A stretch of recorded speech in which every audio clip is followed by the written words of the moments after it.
Hi everyone! In this video, we share our overlanding trip to Nova Scotia, Newfoundland, and Labrador. For those that don't know, these provinces are located on the eastern part of Canada. Nova Scotia is on the Atlantic coast, characterized by its long indented coastline, lush forests, and historic towns, while Newfoundland is known for its rugged coastline, dramatic landscapes, rich fishing history, and wildlife, including icebergs, whales, and puffins. Since we were there in August, any icebergs would have melted long before reaching Newfoundland during this time of year. We started our trip with our newly adopted 4-month-old puppy in tow. As we got closer to Cape Breton Island in Nova Scotia, the fog began to roll in. Luckily, it started to clear as we began our drive through Cape Breton Highlands National Park. This park is one of Nova Scotia's most enchanting places, where the mountains meet the sea. We arrive at our first campsite located just outside the park.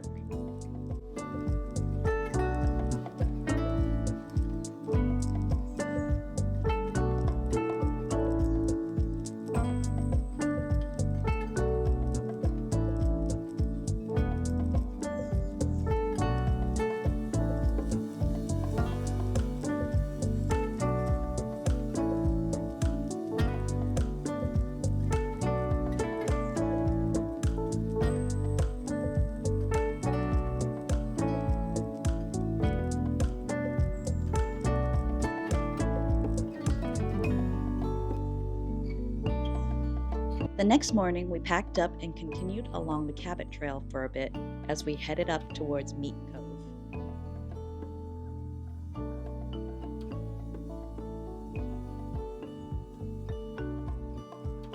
We stopped for lunch at Morrison's restaurant for some delicious fried fish and poutine. On our way up to Meat Cove, we saw a little dirt road and drove down it to find a beautiful private beach.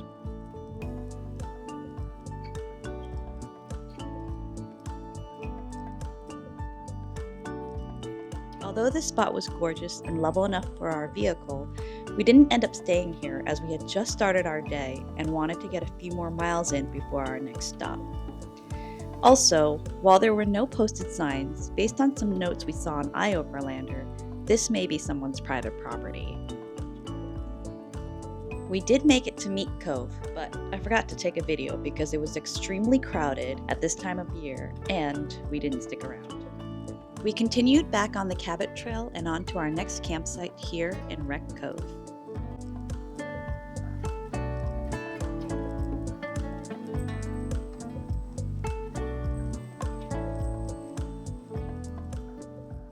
From this spot, there is a path that goes down directly to the beach, which can be taken by foot or 4x4 vehicle. We passed a van near the entrance on the way in, and a couple of hikers passed by. But other than that, we pretty much had the place to ourselves.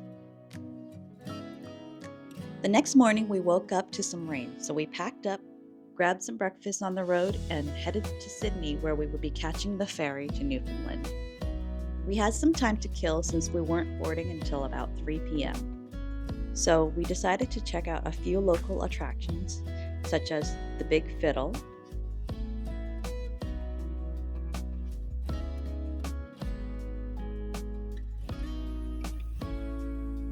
Long Point Lighthouse,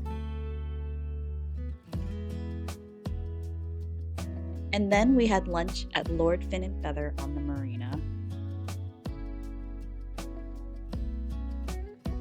for some more fish and chips.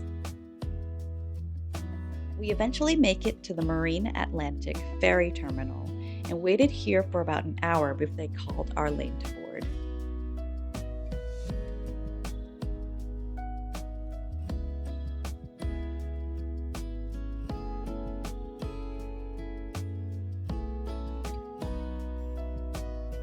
The ferry we sailed on was Marine Atlantic's newest ship, the Alasuwinu.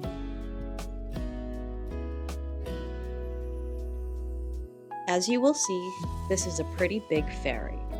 There are cabins, restaurants, and a bar on this one. It's about a 16-hour ride up to Argentia, which is on the eastern side of Newfoundland. There is a shorter 5-hour ferry to the southwestern side of Newfoundland if you prefer to take that one instead. Our plan from here was to take the ferry to Argentia, then spend about a week traveling northwesterly through Newfoundland, and then take another ferry to Blanc-Sablon. From there, we would travel west through southern Labrador and continue south through eastern Quebec, and then head home from there. We originally booked a deluxe cabin with a queen bed, but since we now had a new 4-legged family member with us, we went straight to the customer service desk to see if we could switch to a pet-friendly room. We were in luck.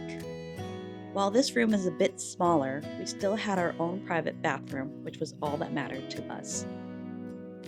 So there's a bag that came with the room, Marine Atlantic, in the pet-friendly room, and it has a sticker with a paw on it. So we're going to do a little opening and see what's inside. Right, Ellie?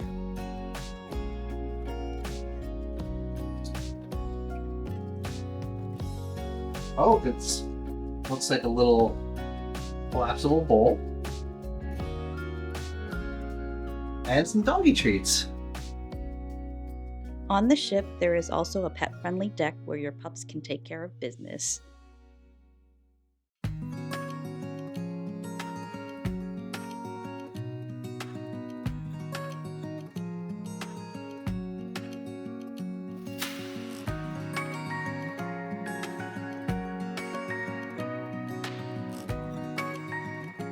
Alas, we arrived safely in Newfoundland.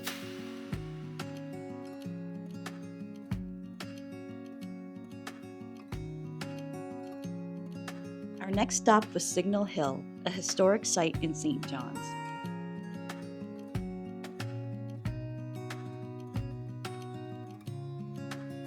While it was a bit windy that day, there were stunning views all the way to the top.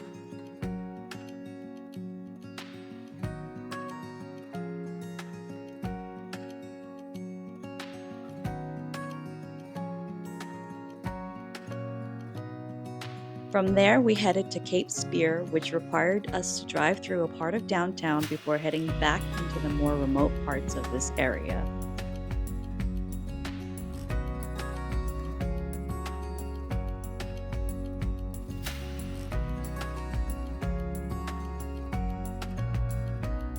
Fun fact: Cape Spear is the easternmost point of North America. That night, we camped at Anderson's Cove. We weren't completely alone, but there was plenty of room to pick a spot away from others. We woke up the next morning to thick fog, so we quickly packed up and headed out. Our plan was to do a short day hike at Cabot Trail in Fort Rexton. The fog did clear up as we got closer. We arrived at the parking lot, which is directly across from the trailhead, where you'll see this information booth.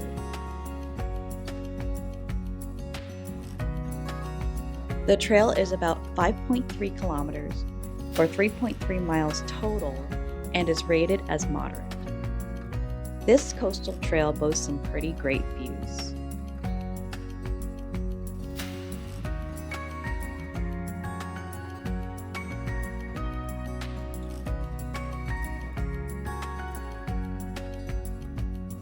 You have the option of taking the coastal or inland trail. For obvious reasons, we picked coastal.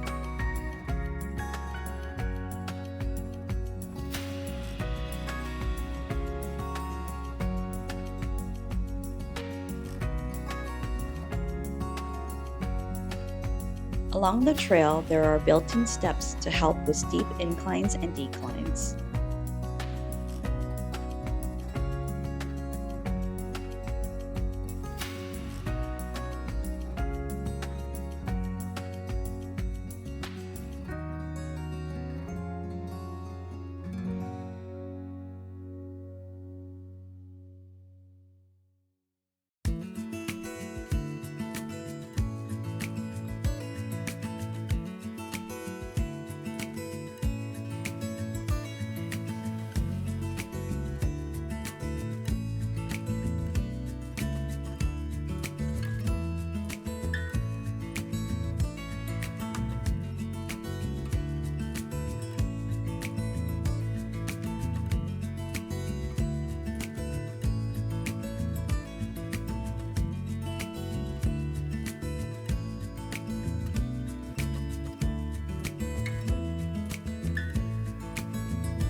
As you can see, it was starting to get pretty cloudy and gloomy as we continued along the trail. However, that did not stop us from taking a short side quest that led us to this beautiful overlook.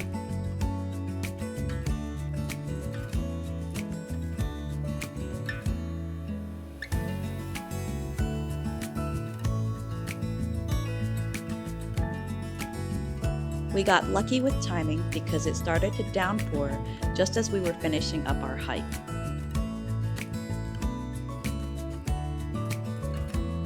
After this, we headed to Spiller's Cove. While we weren't originally planning to stay here, you're about to see why we decided to.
While this wasn't listed as a puffin viewing site during my research, they were here. Here's an amazing shot that Chris was able to get of one. The next morning was beautiful, but very windy. We got up early and decided to check out Lance Cove Road, where we had initially planned to camp.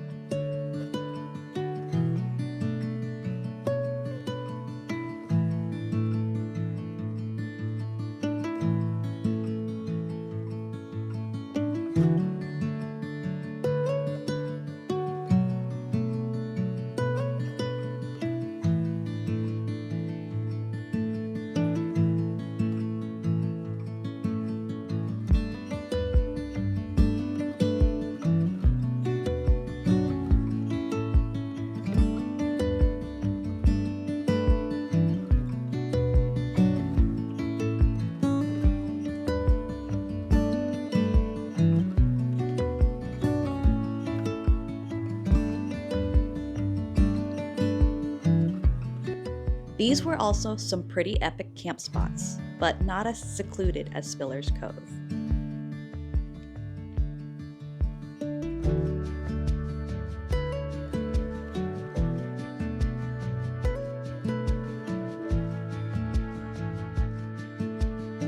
We continued to our next stop, which was Timmy's Point. We saw on iOverlander that this is a place where, if you're lucky, you might be able to see some sea otters. Sadly, we did not see them, but it was still worth a visit.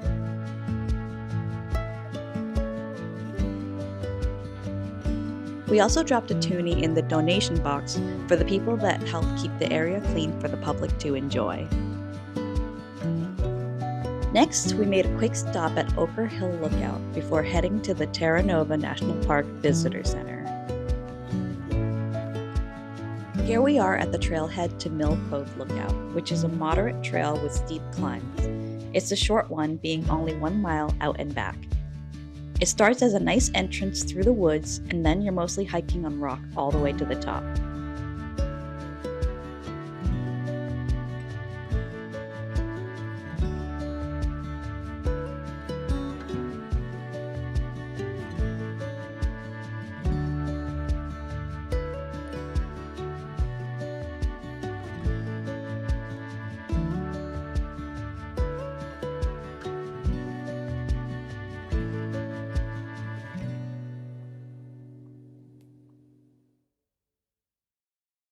Here we are reaching the top of the lookout.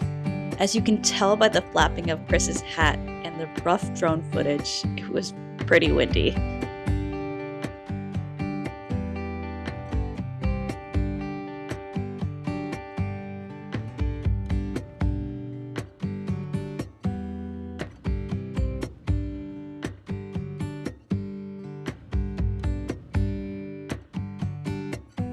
We made it!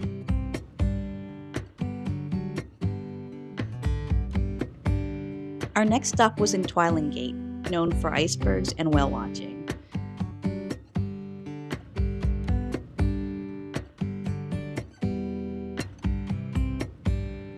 While there were many spots to camp down below, we wanted and were able to get a spot at the top with this amazing view.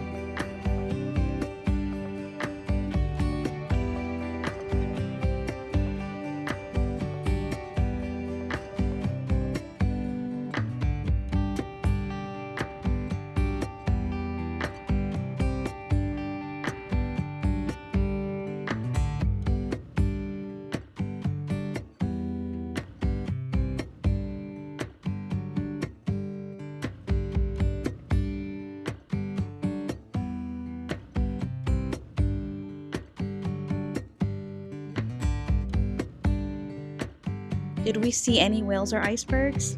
Nope. But we would come back to this spot in a heartbeat.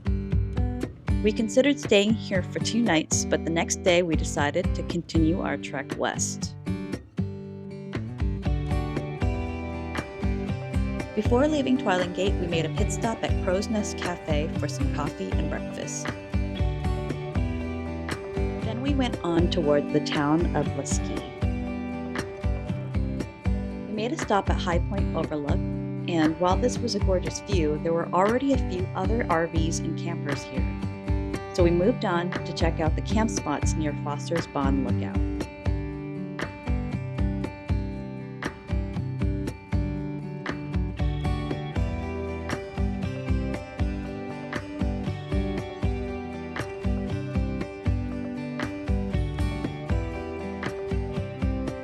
Now, this was quite an interesting area to say the least. While the view was decent, there was a ton of garbage, shotgun shells, coyote scat, and dead animal bones everywhere.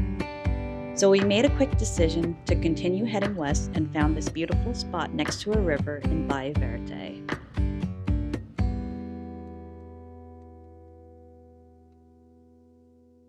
The next day we got up early and proceeded towards Grosse Pointe National Park.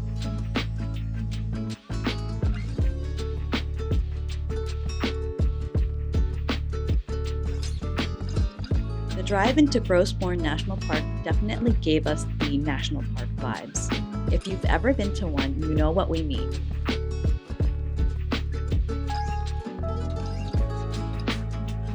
We started our day here hiking the Tablelands Trail.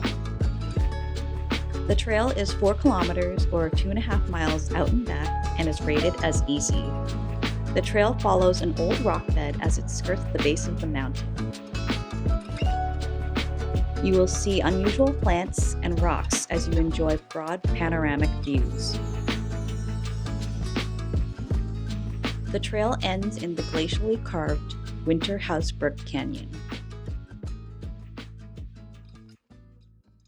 Afterwards, we headed towards the parking lot where we would begin our 3-kilometer or 2-mile walk to Western Brook Pond for our boat tour.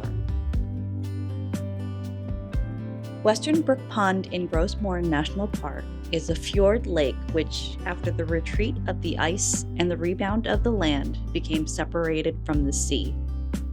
Although more than 60% of the lake's volume is below sea level, its water is entirely fresh. The pond is surrounded by steep rock walls standing 600 meters or 2,000 feet high. If you're ever at Grosse Pointe National Park, we highly recommend checking out Western Brook Pond. Even if you don't take the boat tour, the views here are breathtaking.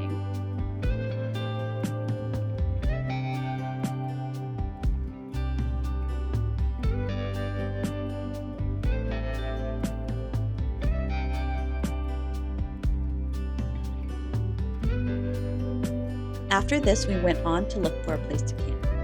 Unfortunately, I don't have a video of our camp spot since it was super late by the time we found a spot we liked that wasn't too windy. The next day, we spent the entire morning exploring the most northern tip of Newfoundland, looking for whales and icebergs. Even though we didn't see any, we had a good time wandering and discovering new places.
We ended up at Cook's Harbor, where we found a spot to settle down for the night.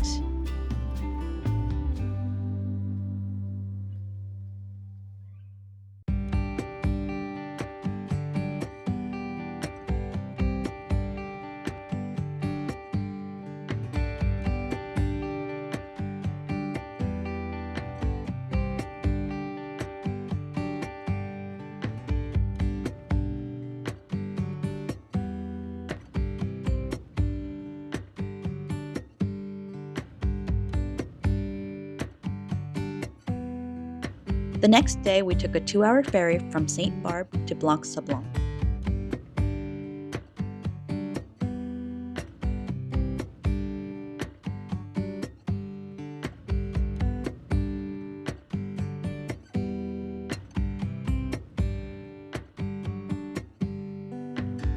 We made it to the big land of Labrador.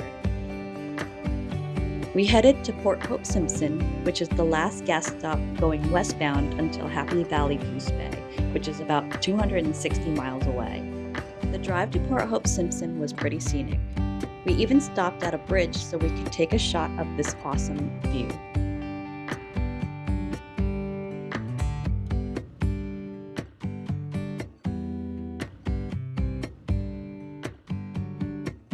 We initially went to Long Point Park to set up camp at this beautiful waterfront spot.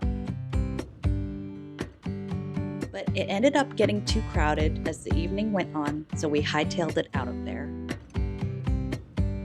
We woke up at this little beachy area which we had all to ourselves near Happy Valley Goose Bay.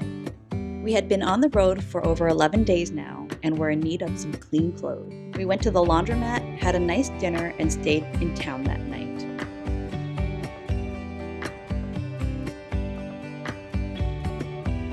Box. The next morning, we continued west toward Labrador City with plans to stop halfway there for a quick hike to Churchill Falls. On our way to the trailhead, we found a cool power line road that ran parallel to the main highway, so we chose to take the more adventurous route. For a power line road, it was pretty scenic.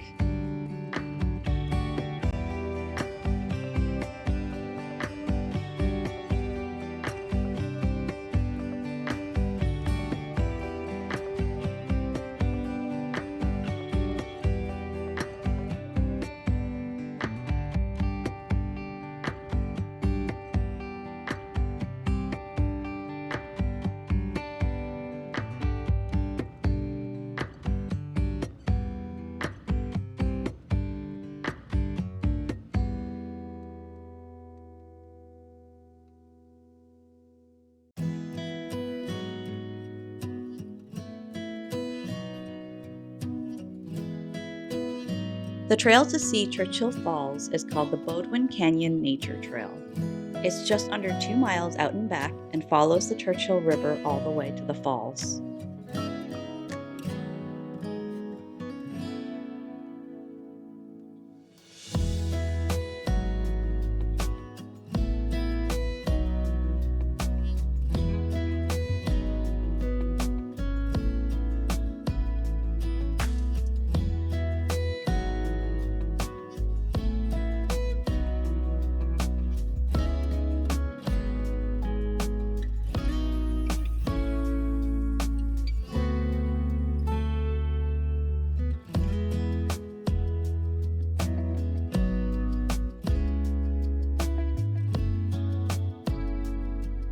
Our camp spot for that night was at Lake Carhell, just outside of Fairmont.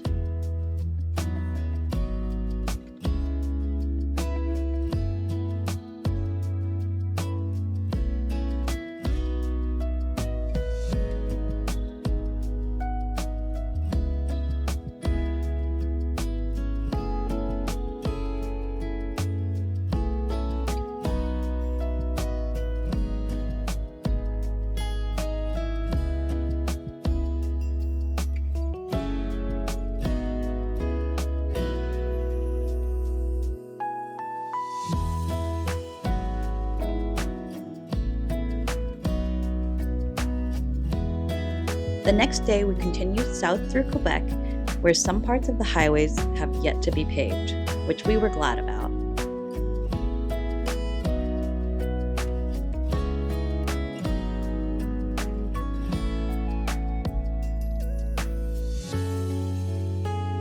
We stopped to check out the Manic Dam, which is now known as the Daniel Johnson Dam. We even went up to the viewpoint to get a better look.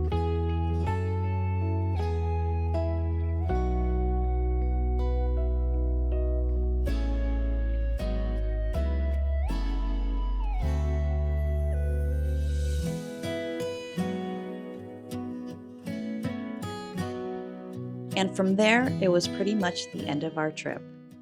We hope you enjoyed this video and that it inspired you to get out there. We love Newfoundland so much, we would definitely go back there someday, as there is still so much to see. Let us know in the comments where we should go next.